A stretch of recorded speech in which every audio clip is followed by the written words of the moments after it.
ஆன்மீக சொந்தங்கள் அனைவருக்கும் அன்பான மாலை வணக்கம். நாம நம்மளுடைய சேனல்ல தொடர்ந்து நிறைய சுவாரஸ்யமான ஆன்மீகம் சார்ந்த தகவல்களை தாங்க பார்த்துட்டு வந்துட்டு இருக்கோம். அந்த வரிசையில் இன்னைக்கு என்ன பார்க்க போறோம் அப்படின்னா, 2025ஆம் வருடத்தினுடைய 11வது மாதமான நவம்பர் மாதம் பிறக்க இருக்கு. நாளை மறுநாள் நவம்பர் மாதம் பிறக்க போகுது இல்லையா? அந்த நவம்பர் மாதத்தில் ஏற்படக்கூடிய கிரக மாற்றங்கள் எப்படி இருக்குது அப்படின்றத பார்த்து அதனுடைய அடிப்படையில் என்ன மாதிரியான பலன்கள் எல்லாம் மகர ராசினியர்களுக்கு அந்த நவம்பர் மாதத்தில் வந்து கிடைக்க போகுது அப்படின்றதையும் நம்ம தெரிஞ்சுக்க போகிறோம். வீடியோக்குள்ளே போகிறதுக்கு முன்னாடி நீங்கள் இன்னும் நம்ம சேனலை சப்ஸ்கிரைப் பண்ணாமல் இருந்தீங்க அப்படின்னா மறக்காமல் சேனலை சப்ஸ்கிரைப் பண்ணிக்கோங்க. கூடவே பக்கத்தில் இருக்கிற பெல் சிம்பிளையும் கிளிக் பண்ணிக்கோங்க. அப்போ தான் நாங்கள் போடக்கூடிய வீடியோக்கள் எல்லாமே உங்களுக்கு நோட்டிஃபிகேஷனாக உடனுக்குடன் வந்தடையும். நீங்களும் பார்த்து பயன்பெறலாம். வாங்க வீடியோக்குள்ளே போகலாம். சனி பகவான ராசி அதிபதியாக பெற்றிருக்கக்கூடிய மகர ராசி நேயர்களுக்கு புதிதாக பிறக்கக்கூடிய நவம்பர் மாதத்தில் இருக்கிற கிரக நிலைகள் எப்படி இருக்குது அப்படின்றத நம்ம ஃபஸ்ட்டு பார்க்கலாம். பிறகு அதனுடைய அடிப்படையில் உங்களுக்கு கிடைக்கக்கூடிய மாற்றங்கள் என்னென்ன அப்படின்றதையும் நம்ம பார்க்கலாம். ஸோ மகர ராசிக்காரர்களுக்கு பார்த்திங்கன்னா 2025ஆம் ஆண்டினுடைய நவம்பர் 11 ரொம்ப அற்புதமான முறையில் வந்து பிறந்திருக்கு அப்படின்னே சொல்லணும். ஏன்னா மகர ராசிக்காரர்களுக்கு இந்த நவம்பர் மாதத்தில் நிறைய கிரகங்களுடைய மாற்றங்கள் இருக்குது. பொதுவாக நவம்பர் மாதத்தில் ஒரு சில கிரக நிலைகள் வந்து மாறும் பொழுது கண்டிப்பாக பலன்களும் மாறுபாடு அடையும். அதில் சூரியன் சுக்கிரன் 2 கிரகங்களுமே இந்த நவம்பர் மாதத்தில் வந்து இணைய போகிறாங்க. அதாவது 2 ஒரு இணைந்து மூல திரிகோண வீட்டில் வந்து இருக்க போகுது. இதில் சூரியன் வந்து நீச்சம் அடைந்திருந்தாலுமே கூட பரவாயில்ல. ஏன்னா நீச்சபங்க ராஜ யோகத்தை அந்த இடத்துல வந்து கொடுக்க போகுது.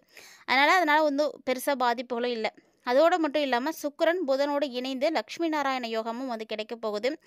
சூரிய பகவான் 16ஆம் தேதிக்கு பிறகு செவ்வாயினுடைய வீடாக இருக்கிற விருச்சிக ராசிக்கு வந்து போயிடுவார்.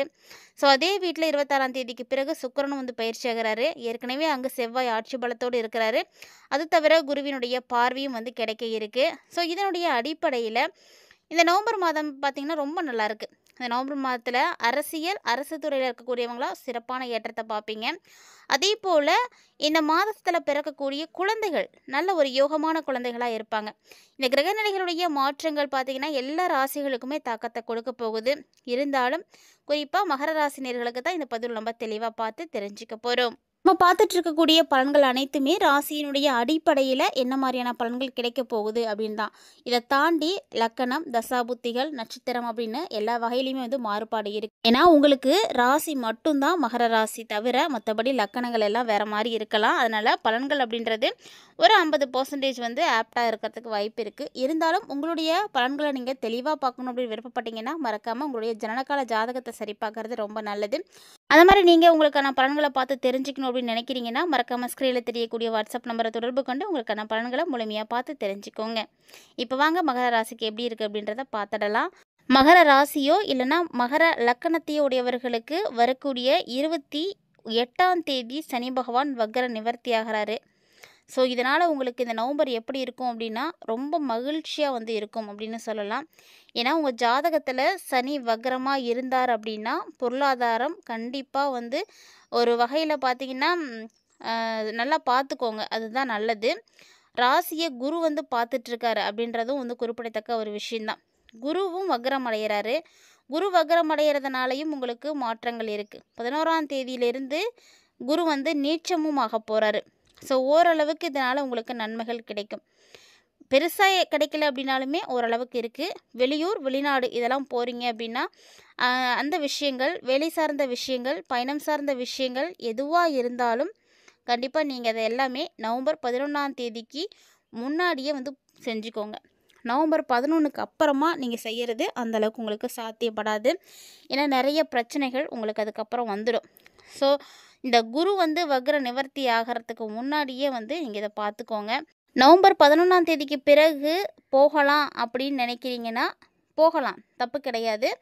ஆனால் நீங்கள் என்ன விஷயம் நடக்கணும் அப்படின்னு நினைக்கிறீங்களோ அது வந்து உங்களுக்கு கொஞ்சம் ஸ்லோவாக நடக்கிற மாதிரி இருக்கும். ஆனால் நவம்பர் 11க்கு முன்னாடி நீங்கள் செய்யும் பொழுது அது ரொம்ப சுறுசுறுப்பாக சீக்கிரமாக நடக்கிற மாதிரி இருக்கும். ஒரு சில நேரங்களில் தடை தாமதங்கள் எல்லாமே இருக்கும். அதனால தான் நாங்கள் முன்னாடியே சொல்கிறோம், 11ஆம் தேதிக்கு முன்னாடி இந்த மாதிரி விஷயங்கள் பயணங்கள்லாம் இருக்குது அப்படின்னா அதெல்லாம் செஞ்சுக்கோங்க. அதுக்கப்புறம் செய்ய வேண்டாம். செஞ்சீங்க அப்படின்னாலுமே ரொம்ப டைம் ஆகும், நிறைய பிரச்சனை வரும், நிறைய தடை வரும். அதையெல்லாம் தாண்டி தான் செய்கிற மாதிரி இருக்கும். ஆனால் நடக்காது அப்படின்லாம் சொல்ல முடியாதுங்க, நடக்கும். ரொம்ப பொறுமையாக நடக்கும். நிறைய பிரச்சனைகளை சால்வ் பண்ணி அப்பாடா அந்த பிரச்சனையை முடிச்சிட்டோம் அப்படின்ற மாதிரியான ஒரு உணர்வை கொடுத்துட்டு தான் அந்த விஷயம் நடந்து முடியும்.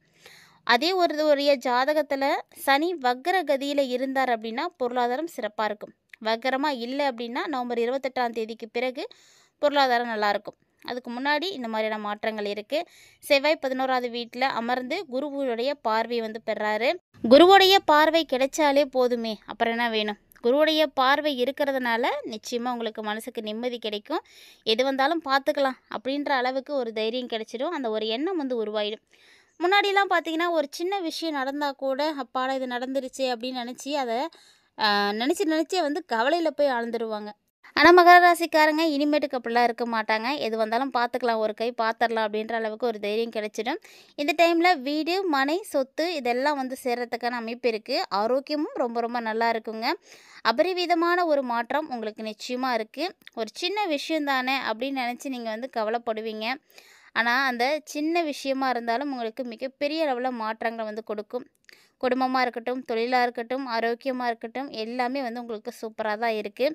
ஏன்னா எல்லா கிரக நிலைகளும் உங்களுக்கு அந்தளவுக்கு ஆட்சி பெற்று வந்து அமர்ந்திருக்கு. ஸோ கிட்டத்தட்ட பார்த்திங்கன்னா ஒரு பொற்காலம் அப்படின்னே எடுத்துக்கோங்களேன். மகர ராசி நேயர்களுக்கு இனிமேல் நடக்கக்கூடிய விஷயங்கள் எல்லாமே வெற்றிக்கு மேலே வெற்றிகளை வந்து கொடுக்கும்.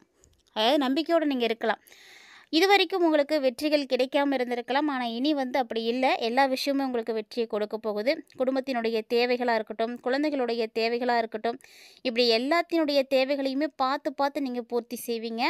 அது மட்டும் கிடையாதுங்க, குலதெய்வத்தினுடைய அனுகிரகம் முழுமையாக வந்து கிடைக்கும். ஸோ யாருடைய அனுகிரகம் நமக்கு இல்லை அப்படின்னாலும் பரவாயில்லை, குலதெய்வத்தினுடைய அனுகிரகம் கண்டிப்பாக இருக்கணும்.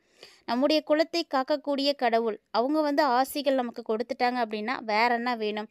குலதெய்வத்தினுடைய ஆசி தான் கண்டிப்பாக வேணும். அதனால தான் மாதத்திற்கு ஒரு முறையாவது குலதெய்வத்திற்கு போயிட்டு வரணும் அப்படின்னு சொல்லுவாங்க. அப்படி போக முடியாதவங்க வருஷத்துக்கு ஒரு தடவையாவது போய் அபிஷேகம்லாம் பண்ணிட்டு வரணும் அப்படின்றது தான் ஒவ்வொரு குடும்பத்தினுடைய நியதியும். அதெல்லாம் யார் வீட்டில் கரெக்டாக ஃபாலோ பண்ணுறாங்களோ அவங்க வீட்டில் எந்த பிரச்சனையும் ஏற்படாது. ஒரு சில குடும்பங்களில் பார்த்திங்கன்னா திருமண தடை இருக்கும், குழந்தை பாக்கிய தடை இருக்கும், கடன் பிரச்சனை இருக்கும், தீராத உடல் நோய் இருக்கும். ஸோ இந்த மாதிரி இருக்கக்கூடியவர்கள் எல்லாருமே உங்களுடைய ஜாதகத்தை நீங்கள் சரி பாருங்கள். அதில் உங்களுக்கு குலதெய்வத்தினுடைய சாபம் இருக்கா, முன்னோர்களுடைய சாபம் இருக்கா அப்படின்றத நீங்கள் தெரிஞ்சுக்கோங்க. அதன்படி நீங்கள் நடந்துக்கிட்டீங்க அப்படின்னா கண்டிப்பாக மாற்றம் உறுதியாக இருக்கும். ஸோ இது வந்து மகர ராசிக்காரர்களுக்கு மட்டும் கிடையாது, பொதுவாக எல்லா ராசிக்காரர்களுமே உங்களுடைய வீட்டில் இந்த பிரச்சனை இருக்குது அப்படின்னா கண்டிப்பாக குலதெய்வத்தினுடைய சாபமோ அல்லது முன்னோர்களுடைய சாபமோ ஏதோ ஒன்று இருக்குது அப்படின்றத நீங்கள் உணர்ந்துக்கணும். அதுக்கு என்ன தீர்வு கிடைக்குமோ அந்த விஷயங்களெல்லாம் நீங்கள் செய்யுங்க. அதுவே உங்களுக்கு போதுமானதாக இருக்கும். புதன் பார்த்தீங்கன்னா 6 மற்றும் 9க்கு உடையவர். அதனால் அப்பா அம்மா மூலமாக உங்களுக்கு நிறைய உதவிகள் கிடைக்கும். மகர ராசிக்காரங்க வேலைக்கு போகிறதுக்கான வாய்ப்பு இருக்குது. ஏன்னா வேலை வாய்ப்பெலாம் இப்போ கிடைக்க போகுது. ஒருவேளை ஏற்கனவே நீங்கள் வேலை பார்த்துட்ருக்கீங்க அப்படின்னா அந்த வேலையிலேருந்து உங்களுக்கு இப்போ வந்து நல்ல ஒரு பிரச்சனைகள் எல்லாம் வந்து சால்வ் ஆகிடும். அந்த பிரச்சனை போச்சுனாவே உங்களுக்கு எல்லாமே இனிமேட்டு ஈஸியாக தான் இருக்கும். எல்லா வேலையும் உங்களால் செய்ய முடியும். அது மட்டும் இல்லை, எடுத்துகிட்டு இருக்கக்கூடிய காரியங்கள் எல்லாமே வெற்றியை வந்து கொடுக்கக்கூடிய வகையில் இருக்குது. ஸோ கண்டிப்பாக மகர ராசிக்காரங்களுக்கு இது ஒரு அற்புதமான நேரம் அப்படின்னு தான் சொல்லணும். ஏன்னா உங்களுடைய தடைகள் எல்லாத்தையுமே தவிடுபொடியாகக்கூடிய ஒரு நேரம். உங்களை நோக்கி எந்த ஒரு தடையும் வரவே வராது. அப்படியே வந்தாலும் அது காணாமல் போயிடும். ஏன்னா குரு பார்க்குறாரு இல்லையா உங்களைய, குருவோடைய பார்வைக்கு எவ்வளவு பலம் இருக்குது. குரு பார்க்க கோடி நன்மை அப்படின்னு சொல்லுவோம். குரு பார்க்கக்கூடிய இடம் எல்லாமே வந்து புனிதமாயிரும். ஸோ குருவினுடைய அந்த ஒரு இடத்துக்கு அவ்வளவு பலம் இருக்குது. அதனால் தடைகள் எல்லாமே உடைத்து வெற்றிகளை எல்லாம் கொடுப்பார். சூரியன் 8க்கு உடையவராக இருந்தாலுமே கூட இந்த ஒரு நேரம் நேட்சபங்க ராஜயோகத்தை வந்து கொடுக்குறாரு. ஸோ 8க்கு உரியவர் 11வது வீட்டுக்கும் 16ஆம் தேதிக்கு அப்புறமா வராரு. ஸோ அதனால் அந்த நேரம் உங்களுக்கு விபரீத ராஜயோகம் வந்து ஏற்பட போகுது. ஸோ மகர ராசிக்காரங்க பார்த்திங்கன்னா இந்த காலகட்டங்களில் திடீர் அதிர்ஷ்டம், திடீர் வருமானம், திடீர்னு உங்களுக்கு பார்த்திங்கன்னா எல்லா மாற்றமும் வந்து இருக்கும். எல்லாமே திடீர்னு தான் நடக்கும். இதெல்லாம் வந்து எதிர்பார்க்காத நேரத்தில் நடக்கக்கூடியது. அதுவே உங்களுக்கு மிகப்பெரிய அதிர்ஷ்டத்தை வந்து ஏற்படுத்தி கொடுத்துடும். ஏழரை சனியினுடைய தாக்கங்கள் இது வரைக்கும் உங்களுக்கு இருந்திருக்கு.